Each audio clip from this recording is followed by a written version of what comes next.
kinakailangang impormasyon para matiyak kung tama ba ang paggamit ng confidential funds na ito. And what we're discussing here, Mr. Chair, are funds and budget given to each agency. Precisely because they're granted by the power and the effect of a law. That's why they're using these funds, no? Attorney Lopez was that, di ba, alam mo ba na si Attorney Ortonio was working with Acosta, the what's that? SDO, when it comes to the use of the confidential funds? Ang alam ko po, Your Honor, my personal knowledge is ay si Mr. Ortonio signs off on checks. Checks requested by Acosta. Katulad po nung napakita sa document kanina, siya, Kaya nga, so hindi mo alam kung sino nag-request sa check na yun. Just Ortonio. that he signs off on the checks, Your Honor. Kaya nga, I was asking, hindi mo alam kung sino nag-request for the issuance of the check.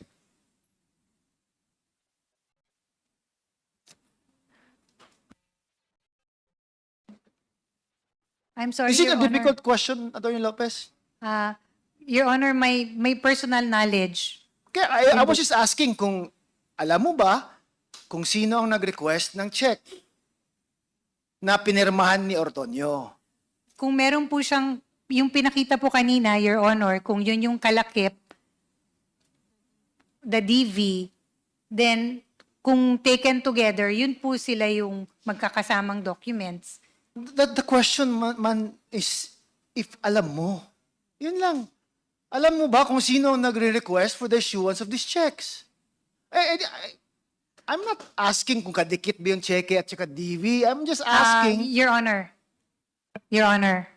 Sige po. Mr. Chair, if I may answer. Please proceed. Yes, as mentioned earlier, Your Honor, this disbursement vouchers, these checks do not go through my office. So I really have no personal knowledge kung sino yung nag-request ng check. You can say no naman eh. Ay, sorry, No. no. Tapos na tayo. Let me I'm move sorry. on. It's okay. Respectfully, Your Honor, no. Yeah, I have hindi no mo alam. knowledge. Okay, so these are things that happens within your office involving two of your, the next most senior officer of your office and another one, and yet you have no knowledge of. Yes, Your Honor, I have no personal knowledge. I hope you understand, Attorney Lopez. Parang it's kind of hard to believe po na siguro it's possible that it's happening that way, no? Na yun ang arrangement ninyo, na every other thing ako, wag lang tong confidential fund or other matters na ano. So is that how it is arranged? That is how it is, Your Honor, in the office of the Kahit Vice na President. tao mo, they do things on their own, as far as it is not concerning the other things that you should know of. Yes, outside of the office of the Chief of Staff na tasks. Outside of the office of the Chief of Staff na tasks. Yet, it is your Assistant Chief of Staff who performs this task. Your Honor, my Assistant Chief of Staff is not, although we work together, he does not report directly to me on all matters. This There matter, are certain matters that I am not privy to. okay. Or there are certain matters also with the Office of Chief of Staff that he is not part of. Even if he is Assistant Chief, di ba? Pwede din, no? Like, Yes. let's say, klaruin ko lang, So, in this particular matter, confidential funds, Acosta, Ortonio, not through you, and you have no idea what happens or what it goes through, and presumably it goes directly to the Vice President. Kasi there has to be someone who approves it. I cannot presume, Your Honor, I cannot give you a direct answer because wala po akong Okay, first-hand let me info. put it differently. Who is the other officer, other than you, who is higher than Ortonio, that Ortonio reports to? The head of our agency, Your Honor. And that is? The Vice President. Okay, so it would be safe to presume that since Ortonio is doing this on his own, without your participation, and Acosta is reporting to Ortonio, it is safe to presume that it's Ortonio who's also reporting directly to the Vice President. Kasi wala nang iba. He cannot go down. He can only go up. Tama ba? Your Honor, I cannot give a direct answer because I really have no personal knowledge. I understand that you have no personal knowledge, but tama ba bang to conclude na yun na, kasi impossible, I wouldn't imagine na your assistant chief of staff would be acting on his own. It has to be approved by someone, and it cannot be approved by someone who occupies a position lower than his. That would be ridiculous. It goes back. It has to go up. Now, tinanong kita kanina, other than you, who is the other officer na mas mataas sa'yo na Ortonio reports to? And you said that that is the head of office, which is the Vice President. And when I'm telling you, is it safe to presume that Ortonio reports to the Vice President when it comes to the usage of the confidential funds, you say you have no knowledge, so you cannot make that presumption. Would that be a correct generalization ba of what our question and answer? Yes, sir, the gist Yeah. of it. That. I cannot make the Yes. presumption. Okay. So, now, ano na lang, it would be best, could you, as Chief of Staff na lang, Attorney Lopez, undertake to ensure the presence of the SDOs that, kasi they should be here eh. Kasi ang questions naman are mostly supposedly directed to them eh. Your Honor, this is in reference to your earlier instruction and request, no? Yes, please. That we reach out to Ms. Acosta. I have, Your Honor. I texted and I tried calling her, but she has not responded. I have done as instructed. How about Ortonio? Did you try to get in touch with your assistant? Yes, Your Honor, but I texted him that the HR committee members want to talk to you. No reply? Please reply. And No reply? none, Your Honor. For someone who's running a tight ship, it's kind of difficult to imagine an underling not replying to the messages of the head of office.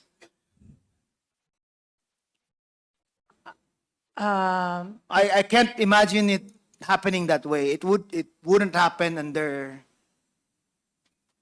normal circumstances po. That would be not only disrespectful, but it would. But it is what it is, Your Honor, respectfully. That's what happened. There is no Yeah, you don't need to show me. I'll take your word for it. I'm just saying na medyo strange na yung mga taong natatrabaho under you refuses to reply, refuses to inform you, refuses to make known their whereabouts. Parang medyo mahirap po paniwalaan. Now, Ms. Rabago, earlier, a lawyer entered his appearance claiming that they were engaged you engaged them in your personal capacity? Yes, Your Honor. And how much was the engagement fee? I don't have any personal knowledge on the You don't have any personal knowledge. Yes. How about you, Mr. Tenido? Same, Mr. Chair. We consulted our legal to You consulted your legal. to have a counsel. But an engagement with a lawyer naturally comes with a consideration. Actually, it was a referral. A referral. We were made referred to the counsel attorney. So you're expecting to be billed for the services of this counsel? There's no discussion as to the. Oh, no discussion. So how could a lawyer represent one when there is no engagement fee? Would that be possible? I saw him the last time also. Yes, Mr. Chair. But as of this moment, there was no discussion yet. So it is the office that provided these lawyers to you. No, sir, because No. that's not allowed under the rules. It's not allowed. So you personally chose this lawyer. We were referred, sir. You were referred. You personally talked to this lawyer before coming over. Yes, sir. Yes, Mr. Chair. And there was no talk about engagement fee ba or None as of the moment. none as of the moment. Representing you for 2 days na, yet walang bayad. Wala pang usapan about bayad. That's correct, Mr. Chair. That's correct. Oh, very generous lawyers na. Uh, but it was referred by your By our legal, legal. Okay. department. Same with you, Miss Villa Del Rey. Yes, Your Honor. You also have a personal lawyer present, Yes po. but no engagement din. Wala pang bayad.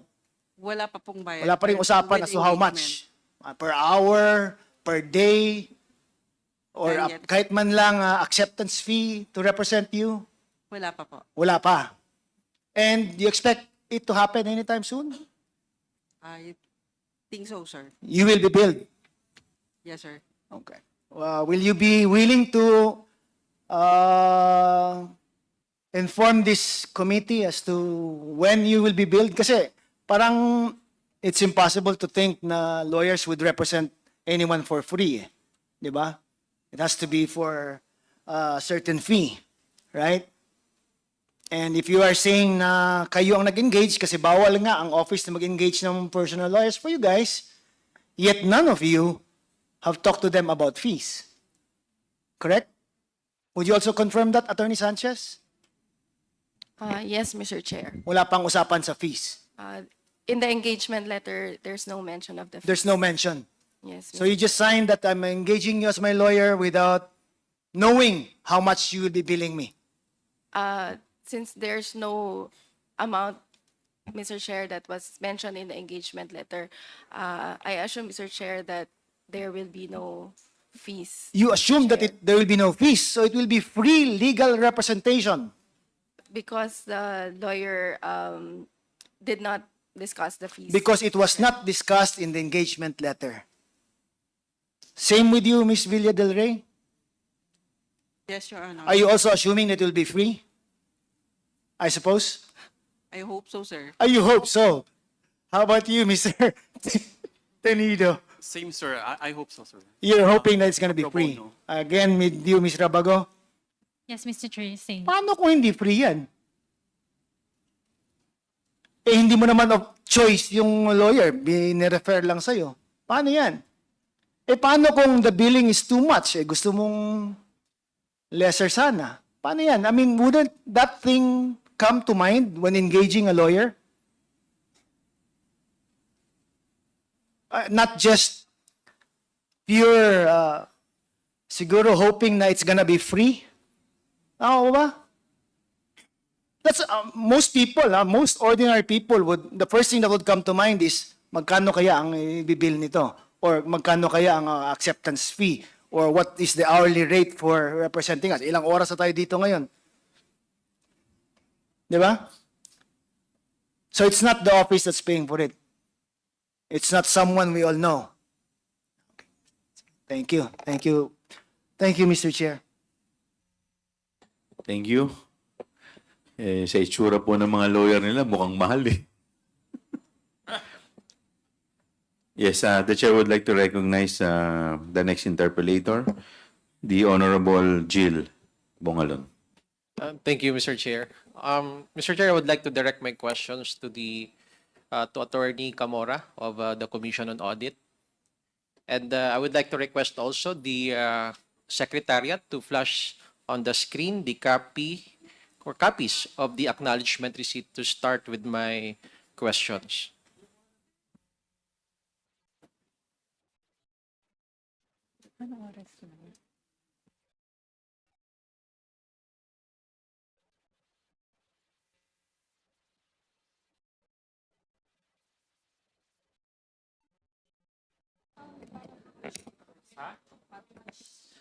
Ms. Camora, yung nakikita po natin dito sa screen ay dalawang acknowledgement receipts. Ano po? So, pwede mo ba banggitin dito sa unang acknowledgement receipt kung anong petsa ang nakalagay dito na kung saan ito po ay ina-acknowledge yung na nakatanggap ng nagkakahalagang 150,000 for the payment of reward. open and close parenthesis, medicines. Anong petsa po yung nakalagay dyan? Mr. Chair, hindi ko masyadong mabasa. Para siyang, hindi ko sure kung November or December 17, 2022. So hindi mo, pwede ba, yung Secretariat, pwede ba i-zoom natin itong unang acknowledgement receipt? Ayan. So I guess it starts with the letter N Yes, Mr. and Chair. ends with the letter R. R, opo. So probably what month is that? It's probably November 27. November 27, 2022. November 27, 2022. So let's move on the next acknowledgement receipt. Ito naman ay nagsasabi that this is to acknowledge receipt of the amount of 155,000 pesos for the payment of purchased supplies. Pwede mo ba banggitin sa committee ito anong petsa ang nakalagay dyan sa acknowledgement receipt? 12 December 22. 12 December 22. So it presupposes that this is December 12 of 2022, year 2022. Tama? Yes, Mr. Chair. Ngayon, pwede mo ba banggitin muli dito sa committee ito, ano po ang period covered ng mga confidential funds na nirelease sa Office of the Vice President? Yung sa fourth quarter ng 2022 po. Fourth quarter of 2022 na kung saan, ano po yung mga petsa ng utilization ng confidential funds? December 21 to 31, 2022 po. At yung mga ibang petsa na sumunod dito sa confidential funds that was released on the last quarter of year 2022? That's it po. December 21 to 31, 2022. Yes. Ano pa yung mga sumunod na petsa after year 2022? Yung 2023 po. Yes. February 6 to March 29, that is for the first quarter, and April 25 to June 30 for the second quarter, tas July 14 to September 30 ng third quarter. So, malinaw, Mr. Chair, na ang pinakaunang confidential funds na nirelease sa Office of the Vice President ay may petsa na December 20 of 2022. Tama ba?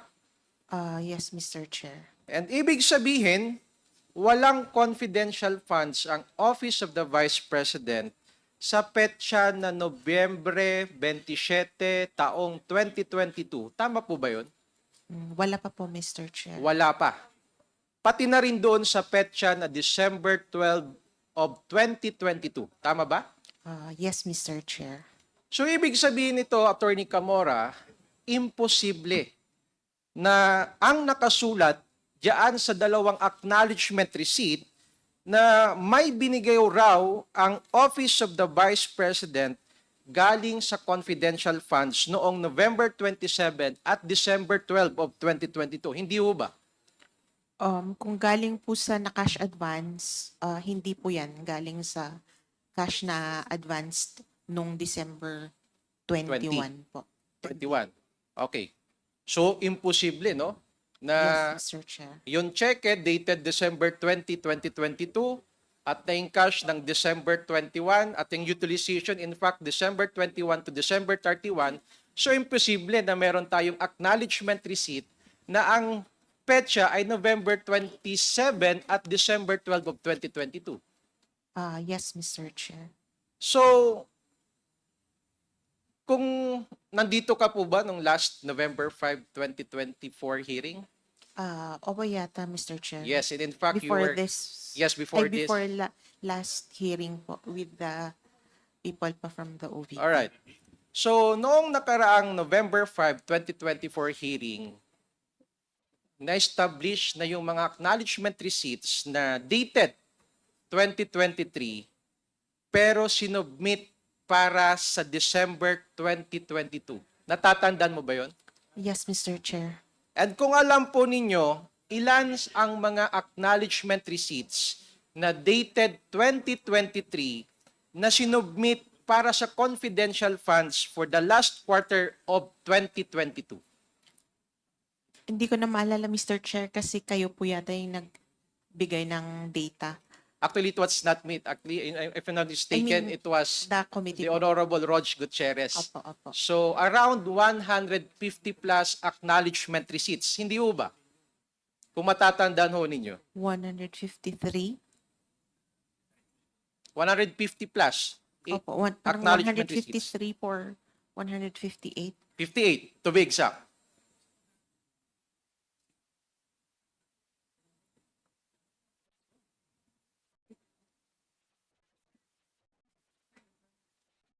Can you please confirm with your records kung ilan po na acknowledgement receipts? 158. 158 to be exact, correct? Opo. So, in other words, ito pong mga acknowledgement receipts are another example of ARs na in-issue outside of the period covered by confidential funds. Tama ba? Yes, Mr. Chair. Again, ano ho ba ang mali dito? Yung mga acknowledgement receipts or yung source of fund? Yung acknowledgement receipt po. Yung acknowledgement Yung- receipts bearing those dates that will not conform with the period that was covered by the confidential funds, correct? Tama po, Mr. Chair. So sa palagay po ba ninyo, Attorney Camora, maaari ba natin sabihin na ito pong 158 na mga acknowledgement receipts, sa tingin niyo po ba ito ay due to typographical error? Mr. Chair, ang binigay nila pong dahilan sa compliance nila is inadvertence po. Inadvertence meaning pwedeng isa sa mga nagkamali. rason Opo. ay due nagkamali. to typographical errors. Yes, Tama. Mr. Chair. Yes, Mr. Chair. Ngayon, after the acknowledgement receipts with questionable 2023 dates na brought up last hearing, can you please confirm if they were part of the notice of disallowance for the amount of 73.28 million? Mr. Chair, parang hindi na po siya umabot sa notice of disallowance. Parang nasa notice of suspension po siya. But they are part of that notice of suspension? Meron po yata kaming observation na ganun, sir. So, ibig sabihin, can we state that due to the questionable acknowledgement receipts that was discovered last hearing, it appears that there should be additional 17.6 million that should be disallowed. Anyway, these are matters left for the Commission on Audit to look into. Tama ho? Yes, Mr. Chair. Would you like to enlighten us about this issue? Do you have something in your hand? Meron po kasi yung mga pinoint out na kasi may mga na-disallow na po kami and then may mga na-point out during the hearing na questionable acknowledgement receipts. So, tinignan po namin kung ano tong mga to, kung nakasama na ba siya sa disallowance or not. So, if hindi pa nakasama sa disallowance, pwede po pong mag-issue ng supplemental. All right. Anyway, Mr. Chair, I would like to manifest that of the total amount covered by those acknowledgement receipts with questionable dates, which is totaling of 26.32 million, there is an overlap with the acknowledgement receipts disallowed under the notice of disallowance. So, may mga natitira pa po na 17.6 million which does not overlap. And in fact, this is the additional amount which should be disallowed by COA. Tama ho ba? Yes, Mr. Chair. And with that, Mr. Chair, I would like to end my questions by moving that this questionable, dubious, spurious acknowledgement receipts be referred to the Philippine Statistics Authority to verify if the names enumerated therein really exist. I so move, Mr. Chair.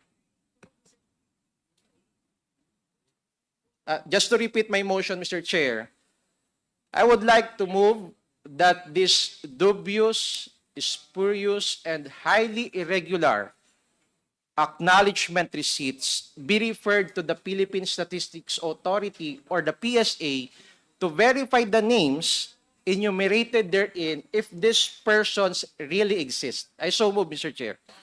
There's a motion to refer the dubious acknowledgement receipt to the PSA. Is there any second to the motion? Second. Duly seconded. Is there any objection? Hearing none, the motion is carried.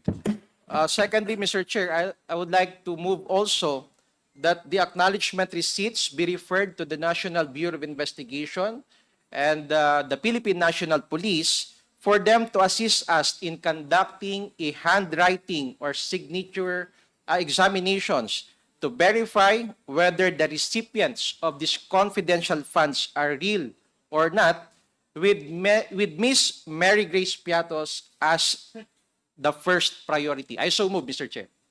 There's a motion to refer acknowledgement receipt to the National Bureau of Immigration. NPM. NBI, National Bureau Investigation. National Bureau of Investigation. Is there any second to the motion? Duly seconded. Is there any objection? Hearing none, the motion is carried. That would be all, Mr. Chair. Thank you. Thank you. The chair would like to recognize Chairman, the Honorable... Yes, Congressman just a Paduan. short admin matters. I'm sorry, Suprema, to come to the CCTV video footages of the land bank, both branches. With that, Mr. Chairman, since the land bank explained to us that the existence of such video is only good for 90 days. So, Mr. Chairman, I move to withdraw such motion, Mr. Chairman. Thank you, Mr. Chairman. There's a motion to withdraw the previous motion of Congressman Paduano. Is there any objection? Hearing none, the motion is carried. Next, the chair would like to recognize the next interpellator, the Honorable Romy Acop. As I was listening to the explanation of Attorney Lopez, compartmentalize daw yung kanilang trabaho. Thus, may mga disconnect and probably miscommunication at hindi pagkakaintindihan. That's why we have trouble understanding really what's going on in terms of the utilization of the confidential funds. And I'd like to direct my question, Mr. Chair, to Mr. Tenido. Mr. Tenido, you are the head of the chief of the administrative officer po kayo, no? Bureau sa budget division, hindi ba? That's correct, Mr. Chair. And you were here last committee hearing. Yes, Mr. Chair. And you are also in charge of not only even the regular funds, no? Yes, Mr. Chair. Okay. You said earlier, yung regular funds ba at saka yung confidential funds, you also prepare for that? During budget proposal, yes, Mr. Chair. So you know which one is the regular funds and which one is the confidential? Actually, in my understanding, sir, both the confidential expense is within the budget of the OVP. So I see it as there is no distinction between regular fund and confidential fund. Yeah, because there's a letter signed by the Vice President naming you as parang the contact person on matters relating to fundings, no? Yes, Mr. Chair. Hindi lang dun sa confidential funds, but even the regular funds, no? Yes, Mr. Chair. Okay, so you were here last hearing, is it correct? Correct, Mr. Chair. And that you mentioned when you were asked that you were requested to request DBM for the release of the confidential funds. I prepared the drafts, Mr. Chair, of the 4 items to be requested. And who requested you to prepare for the draft of the request for the release of the confidential I funds? got the instruction from the management, Mr. Chair. Can you be more specific? The Office of the Chief of Staff and the Assistant Chief of Staff. Which, you mean to say the Office of Attorney Lopez? Yeah, that's correct, Mr. Chair. So who instructed you to prepare for the what do you call that, for the plan? Is that part of the physical plan na sinasabi nila that you need The to? physical and financial Yes, plan. yes. Who During- instructed you to prepare for that? Which specific person Kasi hindi medyo malabo po yung kanina yung kwento. Which specific person under the Office of the Chief of Staff instructed you to prepare for the request of the confidential funds to be released? The instruction was from the Office of the Chief of Staff. I know. the, Yeah, but which specific person, COS Attorney Lopez. Attorney Lopez, instructed you to prepare for the request for the release of the confidential funds? Just the request at that time, sir, the request, Siyang nagsabi sa'yo, exactly. including all other items, Mr. Chair. What other items? The augmentation for the additional funds for the medical assistance, and then for the additional personnel, sir, PS plantilla. Yeah, but these are the regular funds, right? Yes, Yeah. Mr. Chair. Okay. May I ask Attorney Lopez, ma'am? By the way, thank you very much for attending this committee hearing. And I hope whoever is your relative in the United States, I hope that person recovers soon. No? Let's to ask you, have you narinig naman po yung sinabi ni Mr. Tenido, no? Na coming from you, instructed him to prepare for the request so that the confidential funds would be released, no? Is that correct? Did I hear him correctly? Did you do that? I confirm that, Your Honor. It was actually, the output is a letter addressed to the Secretary of the Department of Budget and Management. It was a request we made that was actually approved and recommended, that was given recommended approval by the DBM and was released by the Office of the President. So you That instructed him, just to be sinabihan niyo po siya na gumawa na po siya, mag-prepare po siya kung ano man ipaprepare ng dokumento para i-request po sa Department of Budget and Management na ma-release po yung confidential funds. Tama po ba yun? Hindi po ma-release, Your Honor, mag-request. Yes, Among mag-request. other things. Yes, mag-request and then for the request for the release of the confidential funds. Is it correct? Not release, Your Honor. Our request Yes? is only for request for that budget alongside with all the other items that was Exactly, mentioned among others. earlier. Di ba? Tama po ba yun? Tama po Request yun. for, Your Honor, it could either be disapproved or approved. Yeah, I But know, we but requested. yeah, but that's beside the point. The point is that kasi kanina po gusto kong intindihin because you said earlier po, Attorney Lopez, if I heard you correctly, you have nothing to do with confidential funds. So I presume wala talaga kasi there's a specific person tasked to do the request, for the planning, etc. And that's why I asked Mr. Tenido, sino yung kinokontakt nyo when it comes to the request to DBM? Kasi ang sinabi po dito sa letter is kay Mr. Tenido, yung magiging point person po ng DBM, contact person, hindi ho ba? So that's why I'm asking now, Mr. Tenido, because I want to compartmentalize, as you said, no? But now the answer is that you, under the Office of the Chief of Staff, instructed him to contact DBM, no? Among other things, for the release of the confidential funds. So are you now saying still maintain your position that you have nothing to do whatsoever with the confidential funds? Your Honor, Mr. Gusto ko lang Chair. po maintindihan na, Mr. Attorney Lopez. Oo. As mentioned earlier by Mr. Tenido, it forms part of the budget.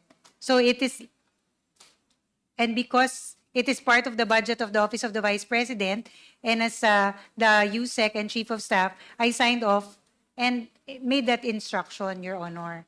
Yeah, but can you help me understand in which parameters should we say that you will no longer part of anything about confidential funds? Kasi gusto ko lang po maintindihan yun because the way I understood it based on the questions kanina is you have nothing to do with the confidential funds and you cannot speak anything about confidential funds. You are not competent enough to answer any questions in relation to confidential funds. And yet, sa iyo po nanggagaling yung instruction pagdating po doon sa pag-contact ni Mr. Tenido sa DBM, among other things, not just the regular funding, but even the confidential fund. Can you further explain it to me, Mr. Chair? Okay.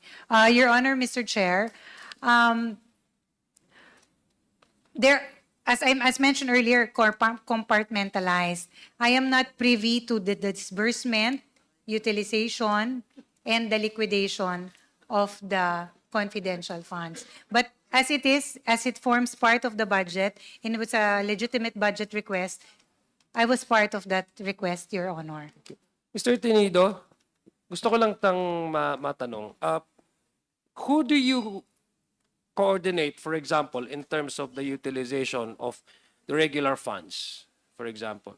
The utilization. Oh, yeah, Usually, do sir, you, yes, yes, please. usually the process po is what we do is to obligate the transaction. Okay. So when we do the obligation, doon po namin nalalaman kung cash advance ba yan, reimbursement, or payment dahil may purchase order.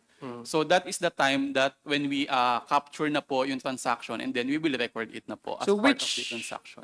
office in your department do you closely coordinate when it comes to this utilization, this disbursement, etc.? Actually, sir, lahat. Kasi lahat naman po ng offices may Okay, let me be transaction. more specific. Which particular head of division of office do you coordinate?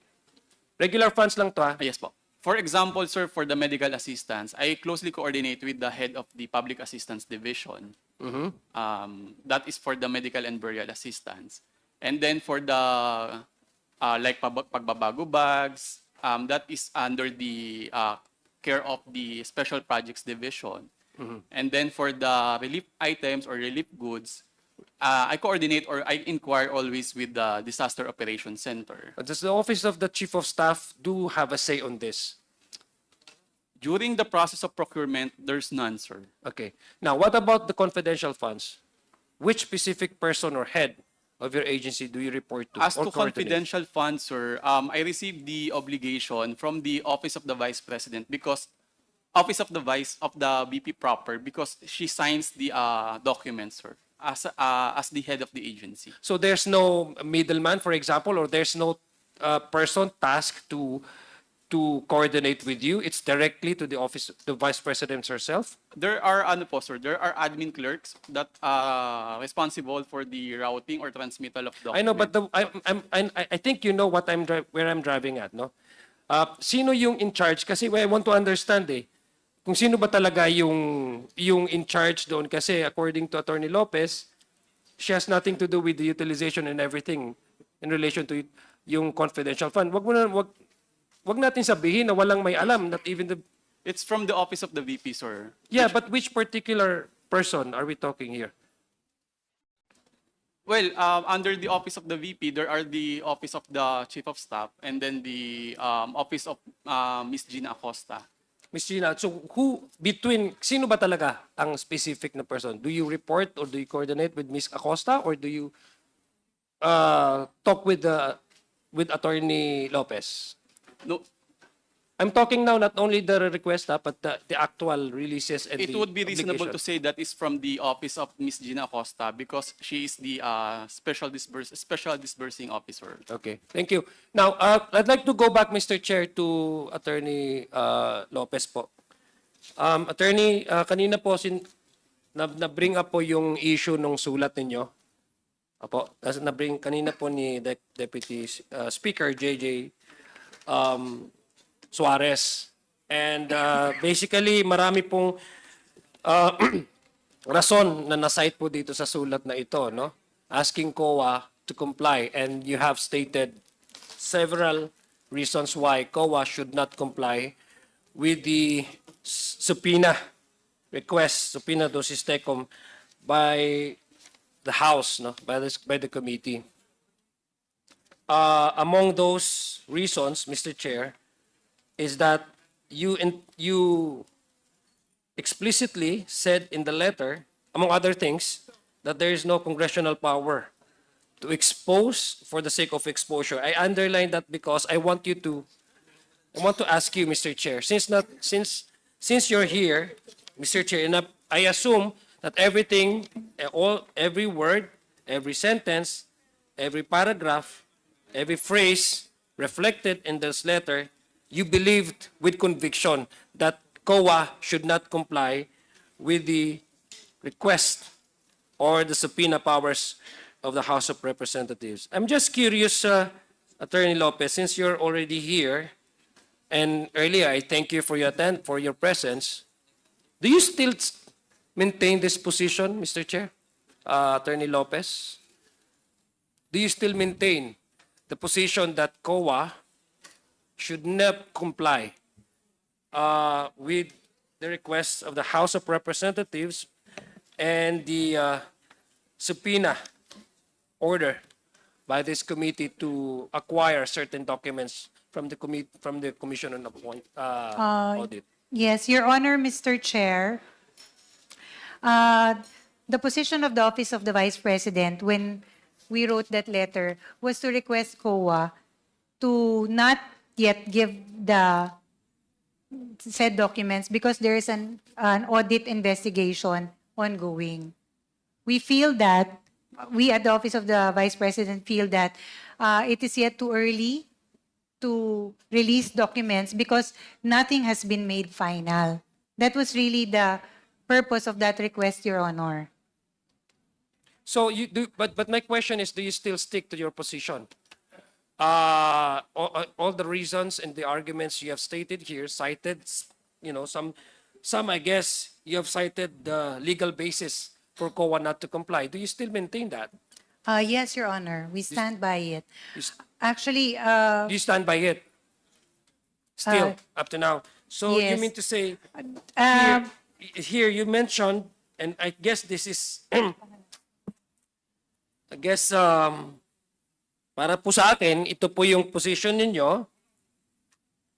The subpoena was not issued in aid of legislation. It thus exceeds the legislative power of inquiry. Are you aware, Mr. Chair, Attorney Lopez, since you're a lawyer, that the Constitution grants the House of Representatives, the Congress for that matter, both the lower house and the Senate, the power to exercise, not only to create laws or introduce laws, but to exercise oversight functions, meaning to hold inquiry in aid of legislation, Mr. Chair. Are you aware of that, and do you believe that? That's an exclusive power that is exercised by Congress. We respect that actually, Your Honor. We recognize, as I mentioned earlier when this was asked, this letter by no means seeks to undermine the power of Congress to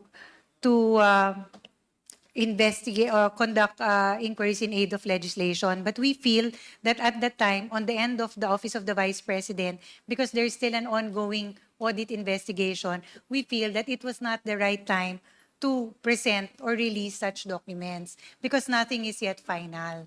That is our position. But it does not, Your Honor, Mr. Chair, seek to undermine the power of Congress. That is not the intention, which is why we also recognize the power of the Commission on Audit on all things involving audit. So we requested them. But it is still up, of course, to the Commission on Audit whether to grant a request or not. It was simply a statement of our position. Mr. Chair, I'm not here to challenge your personal belief on matters, but I'm just trying to test, because your assertion, one of your assertion here is that the subpoena was not issued in aid of legislation and thus exceeds the legislative power of inquiry. Do you think this committee is exceeding its power granted to it by the Constitution? That's one of your assertions. I don't wanna challenge your position on this. I just want you to clarify to me. Because early on, Your Honor, when the request was made, there was no pending legislation on this matter. There was no draft law or bill that was attached for that requested item to be released. Are you aware? Yes. Okay. Are you aware, Mr. Chair? Are you aware, Mr. Chair, that there are laws existing and there are laws that have to be amended, and that's one of the reason why we are holding or exercising the House of Representatives exercises its power. In fact, it's not just a power; it's an obligation. It's a responsibility. Your Honor, Wait, let me finish, Attorney. I'm sorry. sorry. I'm sorry. Sorry po. To exercise its power, oversight power, to review laws. The General Appropriations Bill or Act is a law. Everything that is specified under the GAA of 2022, 2023, and 2024, these are all laws. And what Yes, Your Honor, it is part of our budget. Hindi. Yung 2022, did you know that? And in particular, the Office of the Vice President, the use of the confidential funds. That confidential funds will not be available to the Office of the Vice President had Congress did not enact these laws. So, I'm asking you again, do you still maintain your position that what we are doing here exceeds the power that is granted to us by the Constitution in the exercise of our oversight function? Your Honor, I stand by the letter that was the position of the Office of the Vice President, and as stated in our position and in our letter to the Commission on Audit. Okay, so do you still maintain your assertion that this inquiry that we're having right now exceeds the power that is granted to us by the Constitution? Do you still maintain that position? Your Honor, I think I cannot answer that because that is really But actually. this is one of your a leg- assertions, I know, Attorney that is Lopez. our assertion, Your Honor. But What do that you is a mean? legal issue as to whether you have, the Congress has the power or not. But our position, Your Honor, as we have stated from the very beginning, is that we feel that because there is still an ongoing audit and nothing is final, we feel that it would be too early to release such information on the end of the Commission on Audit. That is basically what we are trying to request from the Commission on Audit. When you say our position, does that mean who is sino yung our? The position of the Office of the Vice President, Your Honor, which the agency that is undergoing the audit investigation. Anyway, Mr. Chair, I will no longer labor on this issue. I just want to give time for Attorney Lopez to maybe enlighten us kung bakit according to her ay nag-i-exceed ang committee na ito sa power na ginrant sa atin ng Constitution, and yet sinasabi naman po niya na she is recognizing the power of the House to exercise yung oversight function. I just don't get any clear answers po. Pasensya na po, Attorney Lopez, sa inyo. From the very start that one of my colleagues here started asking question, wala ho akong nakuhang klaro na sagot po sa inyo. Pasensya na po. Ganun lang po yung interpretation ko sa lahat po na naging kasagutan ninyo. Thank you, Mr. Chair, and thank you po, Attorney Lopez, for your candid answers. Thank you. Salamat, salamat. Chairman, can I Yes, before I recognize Congressman Paduano, the chair would like to recognize the Honorable Julian Jambaronda from the Lone District of Iloilo City, our Deputy Majority Leader. Asan? Yes, the chair would like to recognize Congressman Paduano. Thank you, Mr. Chairman. Anyway, Attorney Lopez, just to inform you, alam mo naman to separation of powers, power of Congress for inquiry in legislation, and question of the subject matter with regards to COA in relation to the confidential fund. Sabi mo kasi hindi pa tapos. But just to inform you, there's a lot of investigation in my committee and ordering COA to have a fraud audit. Pending all those COA audit report. That's why this committee and this Congress has the power. Visited and asked for inquiry in aid of legislation, especially in the case of the confidential fund, in which that is a law from the GAA. Alam mo naman yan, di ba? Yes. Walang budget na confidential fund without the GAA. It is a law. Tama? Kaya nga po, just to inform you, na in Congress, well, in fact, ang dami na po. Special audit, fraud audit. Ginagawa po ng COA yan by the order of this Congress. I hope you get my point, Attorney. Yes, I do, Congressman. Thank you, Mr. Salamat. Chairman. COA submitted the data and information regarding the satellite offices of the OVP just last night. Tama po. Yes, Mr. Chair. So I did not have time to look into these documents kasi gabi na kayo nag-submit it. Mr. Chair, be that as it may, I will not ask questions about that. But I would like to make first a manifestation. From the previous hearings, we have established two things as regards the documentary pieces of evidence of payments for confidential funds. Una, ang mga irregularidad sa mga impormasyon nakasaad sa mga acknowledgement receipts. At ikalawa, ang kakulungan sa mga Attorney Lopez, do you believe that public officers occupy a public trust? Yes, Your Honor, that is enshrined in the Constitution. Section 1, Article 11 of the Constitution. Tama? Yes. Yes. Now, would you also agree with me that the impassivity of the public officers and employees to attend congressional inquiries of the House Committee on Good Government and Public Accountability gives rise to a betrayal of public trust, considering that they are avoiding public accountability through inquiry by duly elected representatives? Would you believe that? Yes or no? Yes or no? Your Honor, may I be allowed to? Yes or no? I am asking if you believe it or not. Your Honor, You do not believe it? no, in the sense that it is not a betrayal of public trust, exactly, Your Honor. Because the decision to attend the hearing, Your Honor, is a personal one. No, because you are compelled if we issue a subpoena. It's not personal.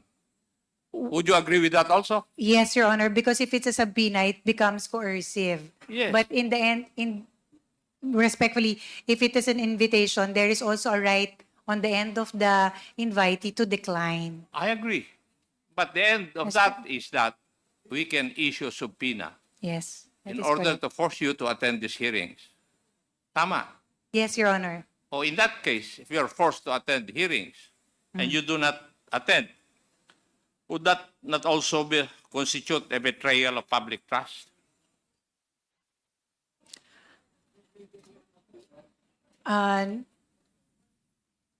Following your logic, Your Honor, pakisagot lang po na yes or no. Yung katanungan ko po, yes or no eh. There's no need for any explanation unless I ask for one.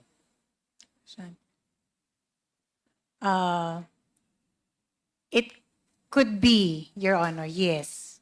Thank you. Would you agree also with me that public officers must uphold public interest? Yes, Your Honor. Yes. And part and parcel of the duties and responsibilities of public officers is to give due regard to the lawful processes of a co-equal branch of government. Yes, Your Honor. Yes. And the impassivity of the public officers and employees to attend the congressional inquiries of the House Committee on Good Government and Public Accountability gives rise to a betrayal of public trust, considering that their continued absence interfere with the actions and mandate of this committee, just like your two people, the special dispersing officers, in the persons of Madam Gina Acosta and Madam Sunshine Fajarda. Would you agree with that also? Yes, Your Honor. Thank It is you. a possibility, yes. And therefore, being the boss, you are also obliged to see to it that they perform this duty. Yes, Your Honor, I And hear that. therefore, we expect na pagsabihan mo sila Opo. na umattend dito sa hearing na ito. That's part of your duty. Respectfully, Your Honor, that was my commitment earlier, that I will endeavor to bring them to the next hearing. Thank you. And I think you will also believe that public officers are sworn to uphold the Constitution. Tama? Yes, Your Honor. And public officers have sworn to uphold the Constitution and have violated their oath by preventing Congress from lawfully exercising its own mandate under Section 21, Article 6 of the Constitution to conduct inquiries in aid of legislation. Would you agree with that also? Sir, respectfully, may you please repeat that particular question lang, this one, and the phrase that you refer to? Yes. Public officers are sworn to uphold the Constitution. Yes. Yes. Public officers have sworn to uphold the Constitution and would have violated their oath by preventing Congress from lawfully exercising its mandate under Section 21, Article 6 of the Constitution to conduct inquiries in aid of legislation. Yes, Your Honor. Thank you. If you, Your Honor, may I seek to qualify my answer as regards the last question? Mr. Chair. Okay, Your Honor, please. Sa Mr. Chair. akin, Mr. Chairman. Your Honor, Mr. Chair. Yes, please. Okay. In this case, Your Honor, preventing or aggressive defiance, Your Honor, that might constitute as such. But if there is a valid reason on the end of the person, that might be considered.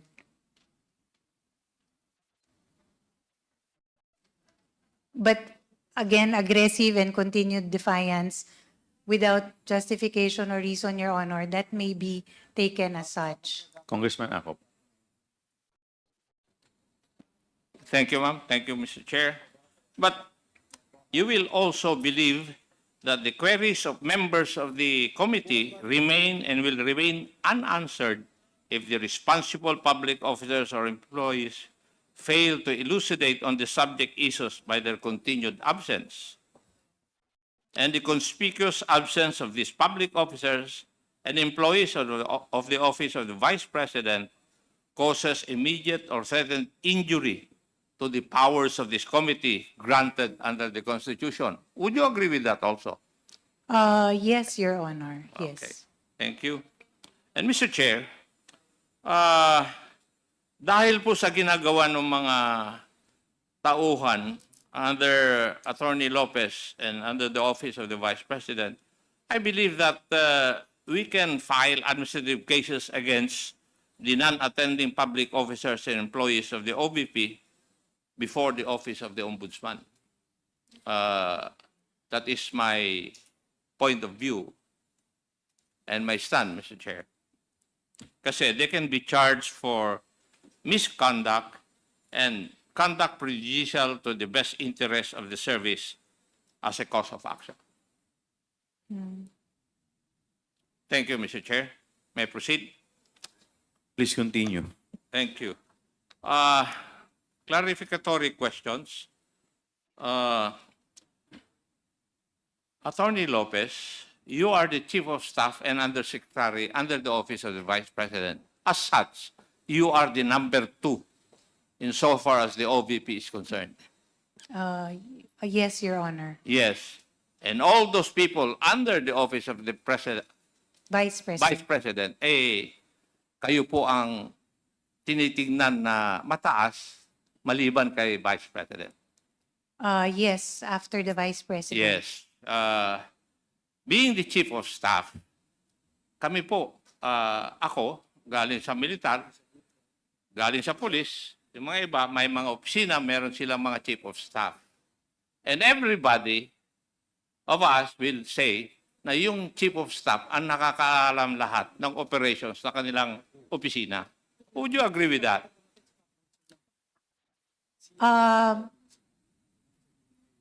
In my experience, Your Honor, that does not hold true.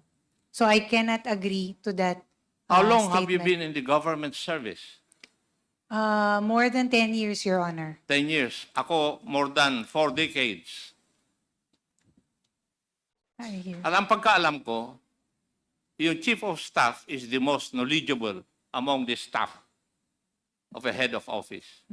In most cases, Your Honor, yes. That So is you're the correct. only exception? No, Your Honor, it is only in this matter that I am not privy to. You're not privy on what matter? The matter of confidential funds in the You're lying, Madam Attorney, simply because the letters that you wrote to COA would belie your statement. Kasi alam mo eh. If you read intently the contents of your letters, alam mo. How can you explain yung AOM? respectfully, Your Honor, Mr. Kayo Chair, po ang nakapirma doon. ako po And yung- would you say na pumirma ka na hindi mo alam yung nandun? Are you trying to tell me that, being a lawyer? Your Honor, the documents, the attachments, as regards the answer to the AOM was presented and prepared by Mr. Ortonio. It is not incumbent upon me to double check or to review such documents, Your Honor. My role in the Pero Office of the ikaw ang Vice pumirma. Office of the Di Vice ba, sa bilang abogado, ang sabi nga sa law school, di ba, sa inyo, bago mo pirmahan yung iyong death warrant, basahin mo muna. Opo. Di ba? Yes, Your Honor. I simply checked, Your Honor, the form. Ano po yung attachments Ikaw naman, and the attorney. explanation. Your Honor, respectfully, Mr. Chair, I have also mentioned this earlier when in the question of Congressman Adjong, Congressman Zia, I mentioned that the matter of disbursement, utilization of the confidential fund, that is the matter that I am not really privy to. But in the matter of explaining, for example, issuing external communications to a government agency such as the Commission on Audit, as the highest official in the OVP, Your Honor, I sign off on all the documents. That is one of my role in a vote. And what is the significance of your signature? That it has been Di ba reviewed. dapat dun is, alam mo yung bagay na yun? Yes, Your Honor. Yes. Ikaw naman, oh. Kasi hindi ka pwedeng, attorney, hindi ka pwedeng pipirma sa isang na hindi mo babasahin. That is your training as a lawyer. You cannot depart from that. Yes. Respectfully, Mr. Chair, as mentioned earlier, I signed it as a matter of course as the head of the agency for that external communication. Subject, of course, to the attachments that were included and the explanations made, Your Honor. I think you better change that, madam. Dahil one day you might be signing your death warrant when you do not read it. Di ba posible po yun? Yun po, I can only speak for that, my experience, Your Honor. That was exactly what happened in that letter. Thank you. How long have you been working with Mr. Ortonio and Madam Acosta? Mr. Ortonio was a colleague also in the city government, Your Honor, of Davao. How about Madam Acosta? Also one of the employees of the local government unit. So matagal na kayo magkasama. And how long would that be? More than 10 years, Your Honor, Mr. Chair. Oh. Doon sa 10 years na yon, mas mataas ba sila sa iyo o mas mataas ka pa rin sa kanila? Mr. Ortonio was a city department head also, Your Honor, which had the same rank as me. But Ms. Gina Acosta is one of the employees. But you were the senior. city administrator then. Yes, Your Honor. Oo. And then, you know everybody. You know what is going on in the local government unit that you belong to, right? I know a lot of, not everything, Your Honor. It is expected of the city administrator to know the operations of the local government unit, especially the branches or the offices under that unit. That is correct, Your Honor. Yes. Alam ko naman na maaaring hindi mo alam lahat. But it is expected of you, being the city administrator, alam mo dapat ang mga yon. Right? That's correct, Your Honor. Now, doon sa confidential fund, do you know of its existence in your office? Kasi kanina, dinideny mo parang wala kang kaalam-alam But do you know the existence of a confidential fund in your office?